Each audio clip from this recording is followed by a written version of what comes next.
Hey everyone, Julian here. Today I'm going to be showing you how to make your drums punchy without ruining them. This is something that a lot of people ask about because, there's a lot of ways to make your drums hit harder, but usually you can end up over compressing or over saturating and making things too crispy. Today I'm going to show you everything about how to do that without over processing them and keeping them nice and punchy. To go along this video, I'm going to be using my Ultimate Hard Techno drum library. The link's at the top of the description. I'm also going to have a little discount code, so definitely grab that with the discount code while it's still available for a limited time only. This is the Ultimate Library for Techno drums. It's got everything you need. I'm going to be using it for everything in this video. Super high quality stuff. Don't miss out, guys. Really help support me. Plus, it gives you a great library to make the best music of your life from. Thank you so much for the support, everybody, and let's dive in. Alright, so the first key to making punchy drums without ruining them is you actually, before you even find samples or anything, you need to know which order to make them in. I think a lot of times, people start with the wrong things, and ultimately that ends up screwing them. So what you need to do is, let's go ahead and make this nice Techno 138 BPM. Okay, so you always start with a kick. That's the first thing, is you're always going to start with a kick.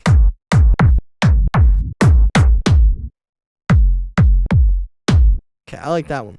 So what's going to happen if you start with the kick, right? So we'll put that in. Let's go up to 145 or 144. Cool.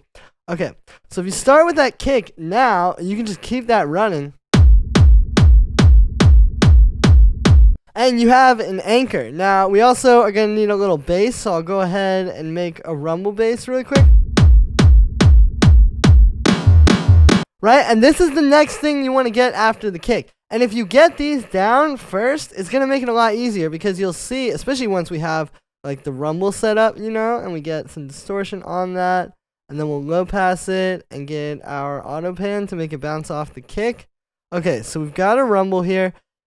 Now that we have these two things together, the kick already was anchoring it.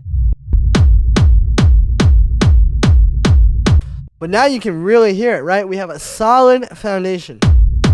And the other thing that this shows too is you need to start with the best samples. I think part of getting punchy drums, a lot of people think is, you need to know the perfect compression or have a good transient shaper plugin or all that. That stuff can help, but it's really more about the samples. I mean, this kick already is punching super hard. So if you start with that, all you're really going to have to do is just turn it up loud enough to where it is hitting.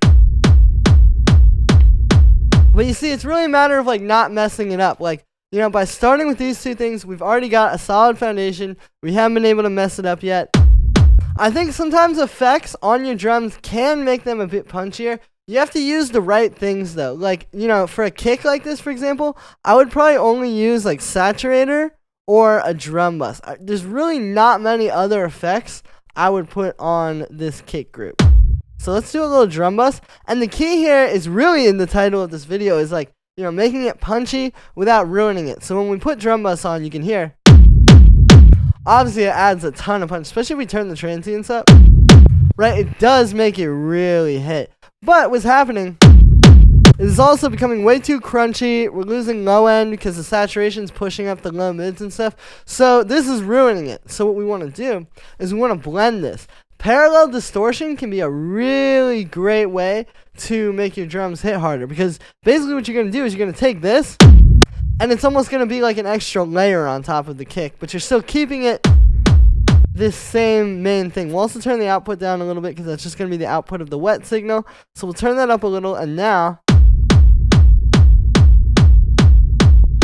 go from this to this. And see, that's the goal. Is if you start with these already punchy samples and already really good stuff and you set that up right, you're really just going to only want, 10 to 20% of this. If even that. Sometimes it's even less, right? The goal is to create something that's already punchy, so when you're adding this, you're just adding a little bit more sauce to it. It's not like you're actually trying to necessarily fix it. You shouldn't be trying to fix it. You should just be adding 10% more push with it. So, yeah, as far as the order goes, from there, I would usually go ahead and get your main hi-hat, right? Get your main clap, snare thing, whatever it's going to be. Okay, let's use that one. Okay, and so again, it's the same thing with the kick and the bass. This is the next steps up the groove to get all the main stuff And again, if you start with these main elements, I preach this a lot on this channel because it's so true and it really will save you so much time. Like, if you start with these main elements, man, you're not gonna wonder why your drums aren't hitting.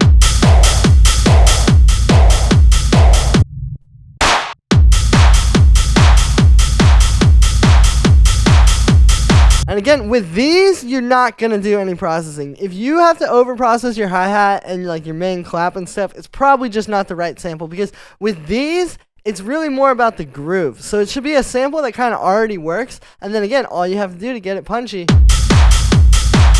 is turn it up, and you're not ruining anything.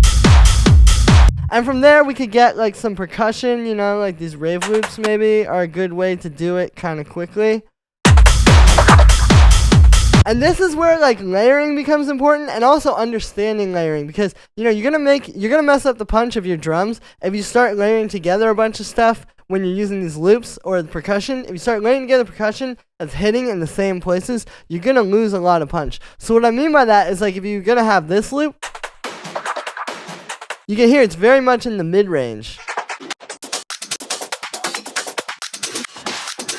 So we're going to look for something with a bit more high end to layer over it. And even then on that, we could like high pass it a bit so that they're going to fit together. And you can see they groove together too.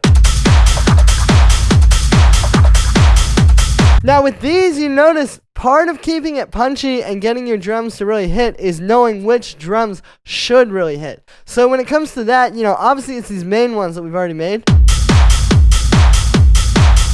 You know, keep those really nice and loud and up there. And then if you push these back a little bit while still, you know, making it plenty audible, it's going to make those main drums seem way fatter by comparison. Versus, like, let's say I turn these way up. Right now, all of a sudden, you're probably wondering how to get the kick and the hi-hat and the clap to punch through more. So if you get these at the right level, and if you really understand, like, okay, this is a main element, this is a kick, this is a main hi-hat, a main clap, that's going to be right up front. Okay, these are the rave loops, so they're going to be a little bit more in the background. If you can kind of understand that placement, that's really going to help as well.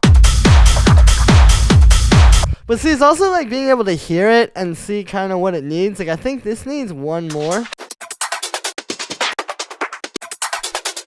Like something like that with like a lot of high end, that's just...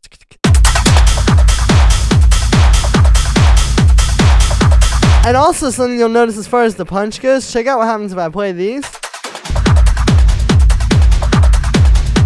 You hear how they kind of like push the kick out of the way because they're all hitting at that same time with the transient. So all we got to do is just sidechain those a little bit to our kick, right? We're just going to keep it really simple.